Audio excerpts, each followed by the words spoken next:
What have you heard about hormonal implants? What do you normally consider to say, oh, I am fit to go for hormonal implant? No, I am not fit to go for hormonal implants. Good day everyone, and welcome back to Nurses Lecture Room YouTube channel. My name is Mercy Mary, popularly known as the Nurse with the Difference, and I make learning easy and accessible for students. Today we are going to be discussing hormonal implant under the following headings. General information, the type of implant, effectiveness for pregnancy prevention, how the method work, important facts you should take note of, method not advised if you the side effects, how to use it, follow up, when to return to the facility. So we are going to be discussing this hormonal implant under this following heading. But before we go into details, if you are new on our YouTube channel, please click on the subscribe button, turn on the notification button so you don't miss out. Let's go there.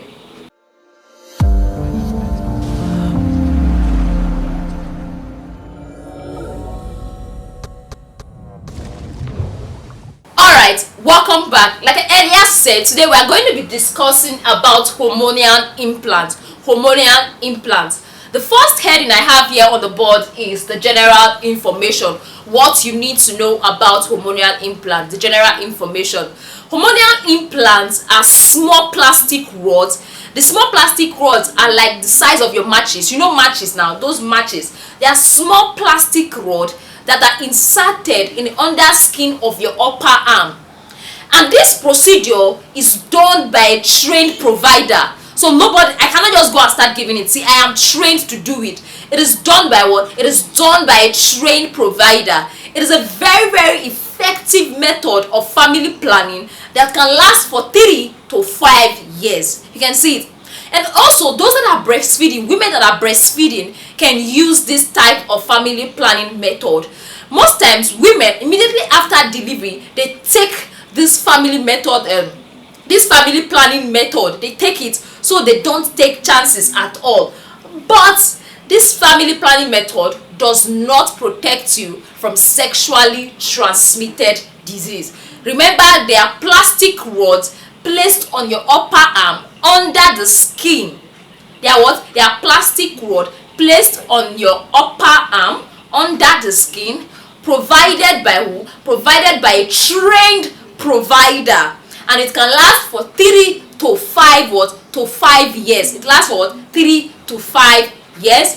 Women that are breastfeeding can take it. People take it immediately after delivery, but it does not protect you from sexually transmitted disease. Then the other one I have here is types of implants. There are 2 types of this hormonal implant. We have the Jadel and we have the Implanol. The Jadel are 2 rods. 2 rods are placed in the upper arm, and this can last for 5 years. That's the Jadel. Then the Implanol is just 1 rod. Take note, the Jadel is 2 rods and the Implanol is 1 rod. The Jadel lasts for 5 years and the Implanol lasts for 3 years. So you decide which one you want to use at that particular time. Then the other one is effectiveness for pregnancy prevention.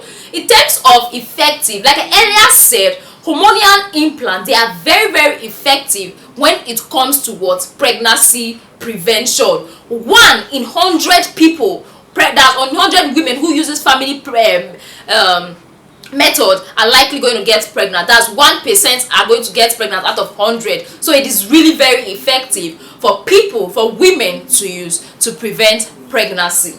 Then the other one I have is, how does this method work? How does it work when it goes into your body? Remember we said that the implants, they are placed what? In the upper arm of the skin. What this thing does is that they release what is called progestin, your progesterone. So when they release this thing into the bloodstream, they release it, this hormone. That's why they are hormonal. They release hormone, progestin. So when it's being released, what this hormone does is that it thickens the mucus of the cervix. You know, there are mucus around the cervix that enables sperm to swim to get to where the egg is. But what this progestin does, it thickens the mucus around the cervix so that the sperm cannot get to the egg for fertilization. And these same hormones, they prevent ovulation. And you know, when there is no ovulation, there's not going to be what? Release of egg, and there's not going to be what? Fertilization. So that is the mechanism of action. Let's call it mechanism of action of this type of family planning method. Then the other heading I have here is important facts about hormonal contraceptive. The important fact about this type of contraceptive is that it is very, very effective. It's a long-lasting type of contraceptive. It lasts, like I earlier said, between 3 to 5 years. But also, it does not prevent you from sexually transmitted diseases. When a woman is becoming heavy, like increase 70 kg, 80 kg, the effectiveness of this type of contraceptive reduces. The effectiveness of this type of contraceptive reduces. So take note. That is the important fact. Then the other heading I have is method not advised. So who should not use it? You understand? Who should not use this type of family planning method? The first is if a woman is having an unexplained vaginal bleeding. Vagina, Regina. So if a woman is having an unexplained vaginal bleeding, this method of contraceptive should not be used. Then the second, if a woman is having a breast lump or there's a family history of breast cancer in the last 5 years, this type of contraceptive should not be used. Then the other one I have is when a woman is taking medicine for seizure or rifampicin, it should not be used, because medicine for seizure, rifampicin, they reduce the effectiveness of this type of family planning method. Then the other, if the woman is currently having blood clots, lupus erythematosus, or history of severe liver disease, this type of method should not be used. That is why history taking is very, very important when it comes to nursing at all, because when you take appropriate history, you will be able to know the right type of care to give to your patient. But if you don't take useful history, you will not be able to know the type of care to give to a particular patient. Then the next heading I have is the side effects. What are the side effects of this type of family planning method? The first I have is there's going to be a change in your monthly bleeding. Yes, there's going to be change in your monthly bleeding. You can be having lighter flow. You can be having periods that last for 8 years. There can be amenorrhea, that's no menses. You can be having unusual menses. Today this month you will see, next month you will not see. So it's no longer normal, like your normal menstrual menstrual flow. Then the other side effects is headache, abdominal pain. Stomach is paining me. Then you have breast tenderness. Oh, my breast. Then you have other side effects. These are the likely side effects of this type of family planning method, but they are not signs of illness. So for those that are taking this family planning method and they're like, oh, I'm sick, they are not signs of illness, but rather they are side effects of the type of family planning method. So take note. That is why I said in my other video, you have to consider the side effects you will be able to live with. Then how to use it. Normally, this type of family planning method is given under anesthesia. The nurse have to put the anesthesia. You are conscious when this procedure is being carried out. It is provided by someone that is trained to do it. If you are not trained, you can't provide it and you can't remove it. You get? So it is provided by someone that is trained to do this particular procedure, and it is done under anesthesia. You are aware. You get? But you will feel pain there. You feel this pressure around this. It's tongue. You know, you always feel a sensation or something just entered into that particular place. So the provider fixed it into the upper arm. That is just as simple as that. It takes few minutes. It doesn't take a lot of time for you to say, oh, I'm going to spend the whole day doing this particular type of family planning method. So it's not going to take time, just few minutes and you are done. Then in terms of follow-up, there are some key things I would like you to note.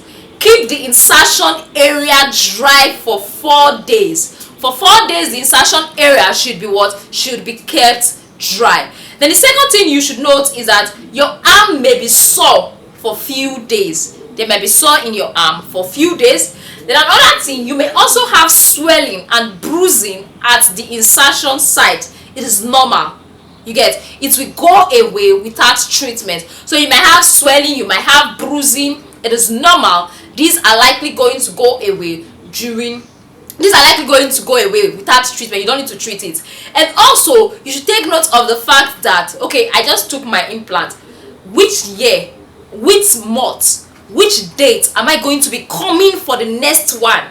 You have to take note of that, so you don't miss it and like, oh, I'm not pregnant. You have to take note. That, don't be forgetful. You have to take note. Oh, in the next 2 years, at this particular month, at this particular date, I'll be coming for my family planning. It's very, very important. Then the next heading I have here is return to the healthcare facility anytime. That's if you what should make you to come to the healthcare facility. If you have an inflammation, pus, redness at the insertion site that gets worse and does not go away. You have what? When you notice and there's an inflammation in that particular site where this family planning method is given and it's not going away, there's pus coming out, kindly what? Go back to the hospital facility. Then another point is you see an implant coming out. You know, they just inserted it. If you see it coming out, where is it going to? You have to go back to the hospital facility. There's problem somewhere. Then also, you have any question or problem, if something is bothering you about the type of family planning method you just used, it's advisable you go back to your facility so they provide useful answers for you. Then the other one is if it is time to replace the implants, definitely you have to run back to the hospital to avoid pregnancy. Then you want to have the implants removed, you can decide to have the implants removed anytime. You can go back to the hospital. Maybe you have gained a lot of weight. Remember we said that when you have gained a lot of weight, about 70 kg, 80 kg, the effectiveness tends to reduce. So the best thing is to go back to the hospital facility. Then implants may not protect you from pregnancy if you weigh more than 7 kilos. 70 kilos. You may develop any health, if you develop any health problem, report to the facility. And if you think you are pregnant, report to the facility. So that is all I have to share with you about hormonal implant. Sincerely, I hope this video help you understand what hormonal implant is all about, the side effects, what you should do and what you should take note of. For those that have not watched our introductory video on family planning and also the importance of family planning, kindly check the link on my bio to get the link so that you can watch it and understand the whole concept of family planning. For those that have not registered for our classes on Telegram and you are a nursing student, sincerely you are missing out. This is an opportunity for you to come in contact with a lot of nursing students, discuss, ask questions, and you get answers. We have voice notes prepared for you on all systems: cardiovascular, respiratory, digestive, nervous. There are voice notes that simplifies them very well. And also we have voice notes on community health, management, research. We have them all prepared for you. Even foundation in nursing and also how to write care plan. There are voice notes for you as a student nurse. So you have to join the community of nurses and the group so that you can discuss effectively well. Thank you very much for watching our video. Thank you very much for staying tuned. Don't forget to like, please, just like. Please, I'm begging, like. Please, drop a comment. I've tried now, I've been talking, right? Drop a comment. Then also, please share with a friend if you got value. See you in our next video where we'll be talking about another type of family planning method. Bye!